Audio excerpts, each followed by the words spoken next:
Halo observers, kembali berjumpa bersama saya Denny Darko, Dr. Hasri Forensik dan Dr. Marsha Somokyo. Dan saya kali ini membajak beliau-beliau ini yang sedang meeting untuk salah satu program IPAS ya. Inisiatif Perubahan Akses Menuju Sehat Indonesia. Perubahan Akses Menuju Sehat Indonesia. Dan kebetulan kita di sini sudah melalui semua proses dan sebagainya ya dok ya. Ya. Jadi ini nggak apa-apa kalau dibuka dulu. Ya. Nah, ini kebetulan di program ini kami itu membahas tentang banyak hal yang berkaitan dengan kedokteran forensik. Dan kemarin waktu di Semarang saya berkesempatan untuk mengunjungi forensik klinik ini ya dok ya, fasilitas forensik klinik yang Dr. Hasri kemarin dirikan di sana. Nah, dok, kalau berbicara lebih jauh tentang itu tadi dan kaitannya dengan IPAS ini tadi ya dok ya, itu apa yang bisa ini dok dibagikan kepada para penonton ini yang ada di sini? Biar teman-teman tahu ya, jadi sebenarnya di ilmu kedokteran forensik yaitu ilmu kedokteran yang dipergunakan untuk kepentingan peradilan dalam ini suatu tindakan yang ditimbulkan karena kriminalitas atau kejahatan sehingga ada korban, dan di dalam kedokteran forensik itu ada forensik klinik yang memeriksa korban hidup. Jadi saya tidak hanya memeriksa korban meninggal aja. Jadi ada forensik klinik, dan dari banyak kasus yang saya tangani seperti korban kekerasan di dalam rumah tangga atau kekerasan lainnya yang menimbulkan dia sakit bahkan sampai meninggal, atau juga korban kekerasan seksual dalam hal ini perkosaan sehingga dia hamil seperti itu. Dan kita harus bagaimana nih sebagai dokter forensik, sebagai orang yang bertanggung jawab terhadap korban-korban ini, apalagi di Rumah Sakit Bayangkara. Dan saya punya sahabat saya, rekan saya juga, sama-sama kuliah dulu, dan beliau memang direkturnya IPAS itu, jadi cocok lah, match lah dengan beliau ini seperti itu. Jadi kita punya visi misi untuk membantu korban-korban kekerasan. Ini yang sekarang ini dilakukan memang itu tadi forensik klinik di dalam IPAS itu tadi dok.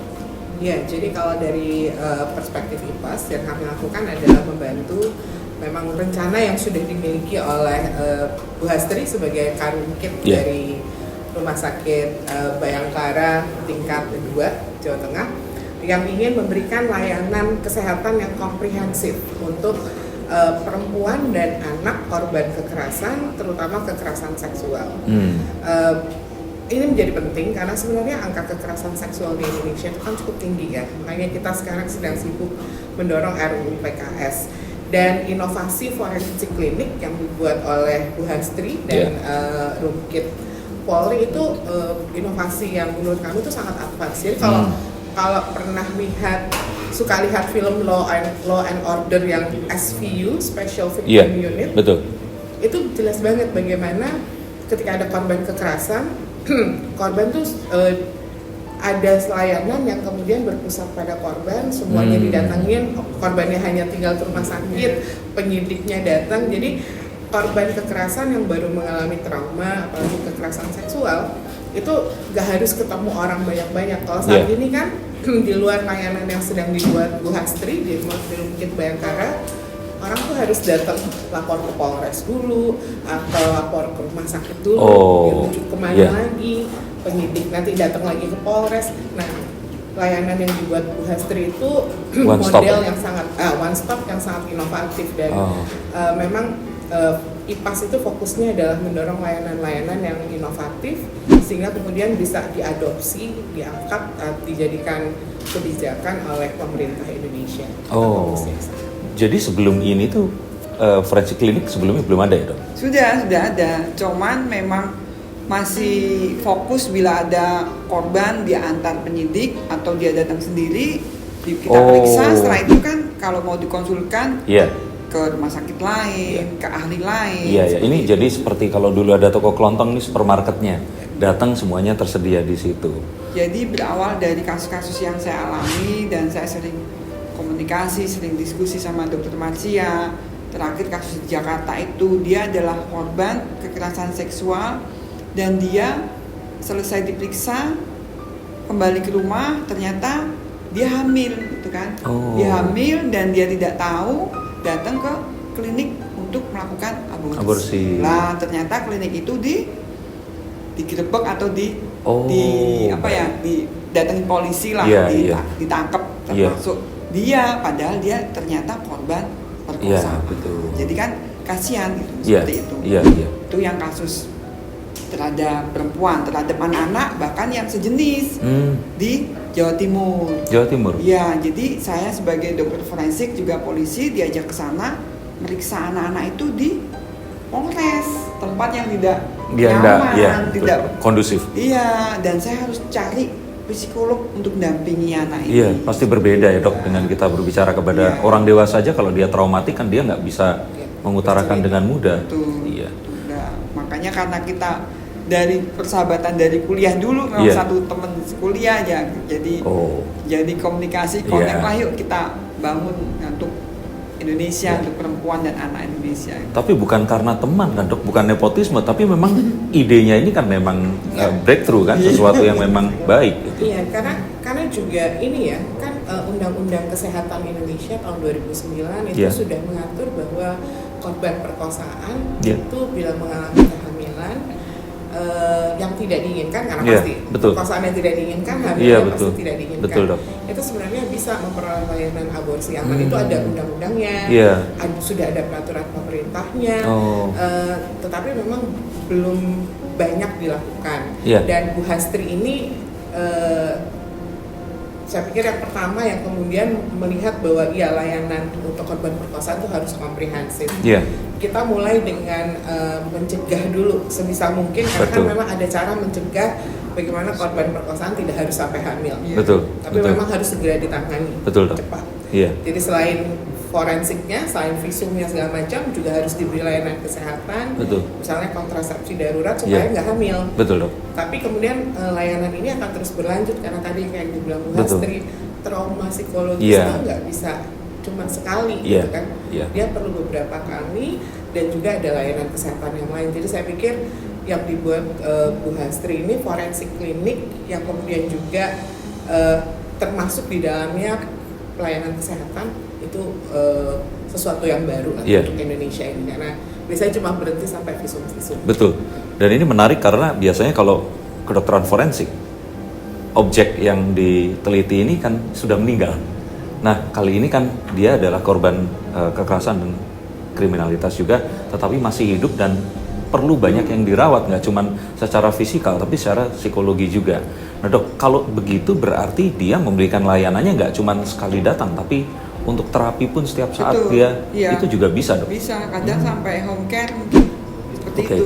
Kita dan memang harus terus didampingi mungkin psikolog atau psikiater ya kalau butuh terapi. Itu harus terus kan selama ini, dan saya sebagai polisi juga saya tahu selama ini korban-korban ini datang diperiksa, pelakunya ditangkap pelakunya masuk sel penjara. Lah ini korban tuh selesai lah. Mau gimana terus? Nah kan kita kembalikan keluarga nanti. Betul. Apalagi sekarang yang kasus kekerasan seksual sejenis dia nanti kita tidak harapkan bisa jadi predator lagi kan.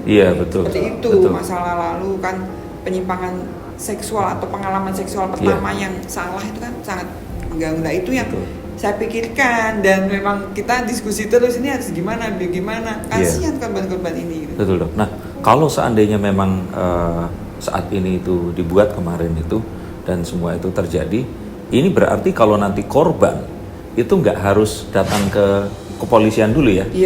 Dia bisa langsung di situ, semuanya akan dipanggil ke situ seperti itu ya. Jadi kalau seandainya di sini ada yang punya informasi atau ya semoga tidak terjadi ya, tapi mengalami hal yang tidak diinginkan tadi, nah sebaiknya ini tadi segera pergi ke forensik klinik yang terdekat. Semoga sudah ada, tapi kalau yang terdekat saat ini itu di mana aja dok? Sementara di Rumah Sakit Bayangkara di setiap kota bisa kok. Bisa ya? Oh tapi walaupun belum pernah di launching atau di itu mereka tetap bisa datang ke sana ya? Cuman mungkin belum seperti di Semarang yang komprehensif gitu, karena memang harus ada tahapannya lah untuk mencapai itu semua komprehensif, memang kerjasama atau dibantu dengan IPAS. Iya. Nah, kalau contoh kasus sendiri dok, apa yang mengilhami, mungkin karena kejadian di kasus ini, terus tiba-tiba dokter Hasri ini akhirnya berkeputusan ini kayaknya harus dibuat? Ya, kasus yang tadi saya cerita, korban perkosaan ternyata dia tidak tahu hamil, sampai hamil terus melakukan aborsi sampai ditangkap. Kan dia nggak korban, harusnya kan tidak ditangkap, nggak, karena kasusnya sudah selesai itu? Udah selesai. Ternyata dia hamil dan telat gitu loh.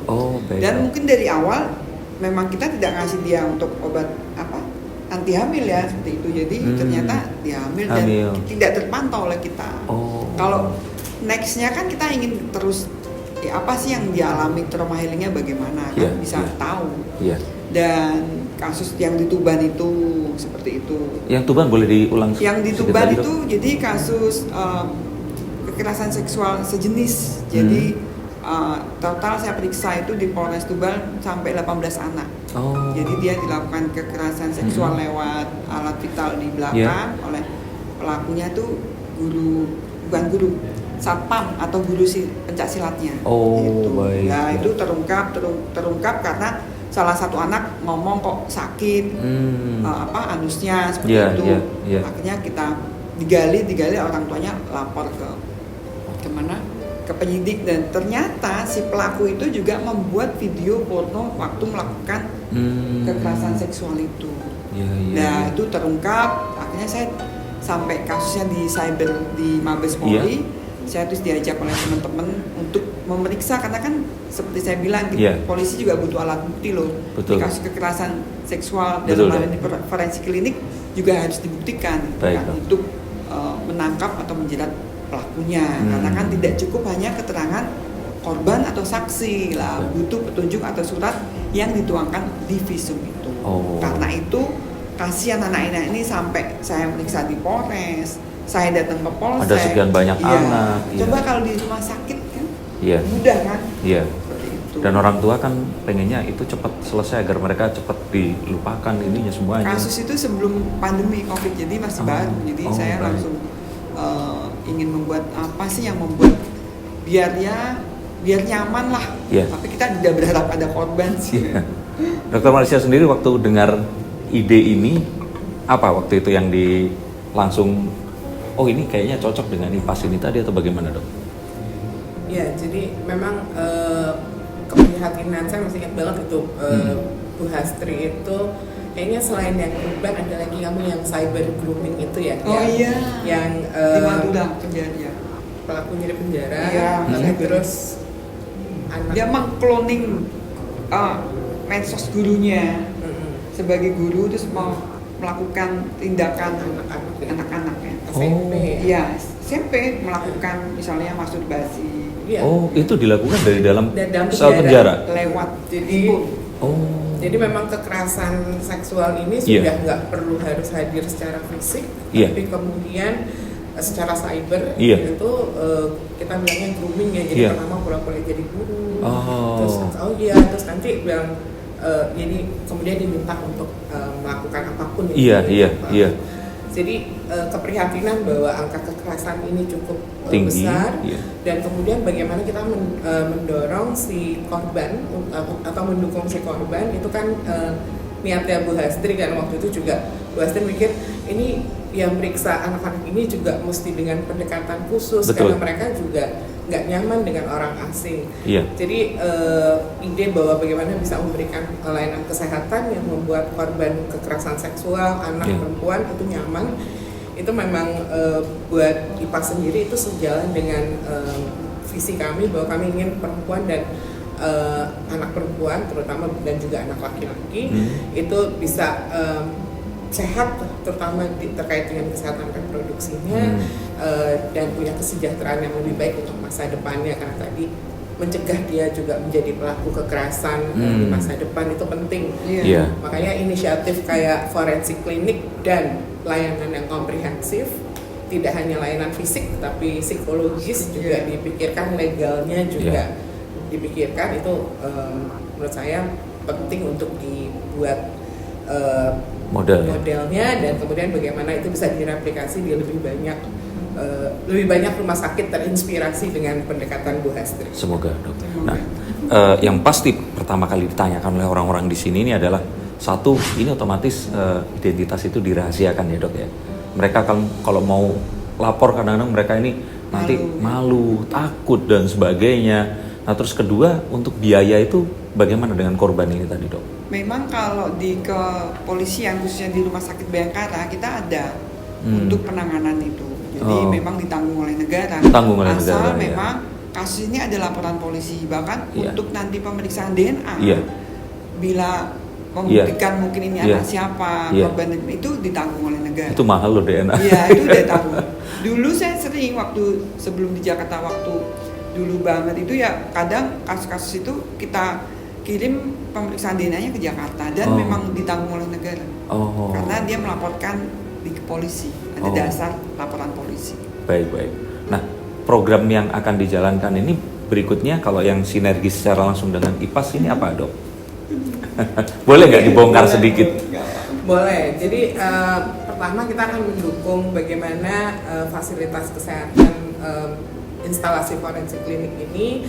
Kita akan melakukan sedikit kajian mengenai apa yang dibutuhkan sebenarnya, baik dari sisi kapasitas maupun sumber daya yang ada. Jadi dan kemudian setelah itu kita akan melakukan beberapa pelatihan, termasuk melatih bagaimana memberikan layanan yang ramah anak, ramah remaja, kemudian bagaimana membuat rujukan, bagaimana mekanisme rujukan misalnya dengan bagaimana kasus bisa masuk dari Polres atau UKT ya, UKT lain di kepolisian, kemudian merujuknya. Jadi memang lebih bagaimana layanan kesehatan itu forensik klinik punya SOP dan punya protokol klinis yang membantu petugas-petugasnya menjalankan perannya dengan baik. Berarti support system agar ini bisa itu ya modelnya bisa diduplikasi oleh banyak orang ya, dan dari banyak cabang maksudnya.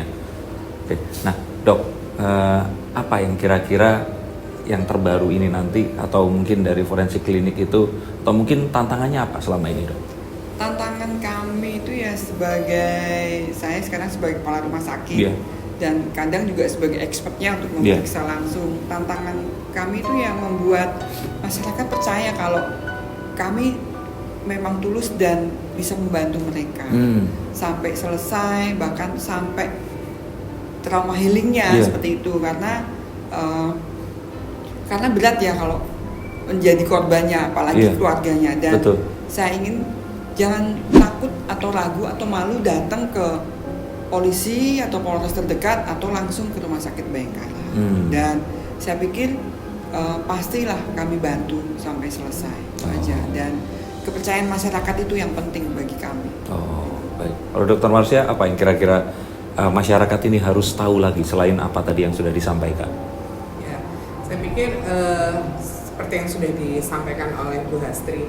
Jadi bagaimana bisa percaya dengan pemerintah dan aparat hukum yang kemudian bisa membantu semua orang yang mengalami kekerasan, terutama kekerasan seksual, dan bahwa kekerasan seksual itu tidak perlu merasa malu karena itu kejadian yang tidak ada seorang pun menginginkan. Betul. Dan itu terjadi di luar kontrol kita atau di luar kontrol keluarga kita yang sebagai korban ataupun teman kita yang sebagai korban. Betul. Jadi bagaimana korban dan orang yang bisa mendukung korban itu bisa mencoba mencari bantuan, karena kita tidak mau tadi korban memendam sendiri dan nanti itu efek jangka panjangnya lebih besar. Jadi stigma terhadap korban kekerasan seksual di masyarakat itu perlu mulai dikurangi sehingga mereka nggak perlu malu, karena ya itu tadi kekerasan seksual terjadi bukan karena kita bukan pilihan. Jadi nggak perlu mereka malu, apalagi takut untuk seperti itu. Nah, Dok, kalau seandainya ini bukan korbannya, tapi orang yang mengetahui tapi dia nggak berani melaporkan, itu melaporkan juga bisa ya, nggak harus korbannya. Bisa. Itu melaporkan tetap ada tindak lanjut. Ada beberapa kasus ada dilaporkan oleh tetangganya, bahkan oleh gurunya. Saya ingat jadi muridnya teman. Di mana itu, Dok? temen anak saya gitu ya. Oh. Gurunya yang melaporkan karena kebetulan anak saya tuh temennya dia yang jadi korban. Jadi Baik. tolong bilang ibumu kok ini saya lihat gurunya ngomong nih ya ke anak saya, kok saya lihat dia kok lebam-lebam biru-birunya kok aneh gitu kan. Terus ada ketakutan, dipegang takut, ketemu guru juga takut dan nangis dan sendiri seperti itu. Jadi ya itu dari situ gurunya akhirnya anak saya ngasih nomor handphone saya, terus gurunya telepon saya. Akhirnya pernah itu saya jemput di sekolahnya. Oh gitu. Kita jemput karena kan kasihan kan dia mungkin waktu itu sendiri, nggak berani mau kemana. Padahal pelakunya ternyata ya ibunya. Oh seperti itu. Bahkan kadang-kadang pelaku ini datang dari orang yang nggak kita duga ya dok ya. Jadi dia takut juga anak. Tapi kan kalau tidak kita bantu, ya terus-menerus nggak akan bisa selesai juga. Kasihan anak itu. Oh oke. Nah kalau seandainya memang ini batasannya nggak harus kekerasan seksual atau semacam itu kan. Tetapi kalau seandainya misalkan kita melihat misalkan satu anak yang dia itu kita katakanlah misalkan narkoba seperti itu. Nah dia itu sendiri kadang-kadang kan dia nggak tahu atau mungkin dia dipengaruhi oleh orang-orang di rumahnya atau apa. Kalau melaporkan seperti itu yang sifatnya ada traumatiknya terhadap seseorang yang mungkin tidak punya empower untuk berbicara secara langsung speak up itu juga tetap bisa tapi nanti dilimpahkan seperti itu dok. Iya kalau di forensik klinik saya belum masuk ke situ, tapi kita ada di Rumah Sakit Bayangkara memang khusus untuk penanganan korban narkoba. Oh gitu. baik. Memang ada biasanya dari kiriman dari BNN kota, provinsi seperti itu atau bahkan dari Direktorat Narkoba bila memang dia butuh pelayanan kesehatan di rumah sakit. Oh baik. Biasanya kalau mereka di rumah sakit mungkin ini ya ketergantungan obat ya untuk konsul psikisnya atau rehabnya seperti itu. Tapi kalau di Rumah Sakit Bayangkara biasanya khusus kami kiriman dari sesama teman-teman polisi ini. Oh baik, oke. Nah yang ingin disampaikan secara langsung ke masyarakat selain tadi itu. Itu Marsianya.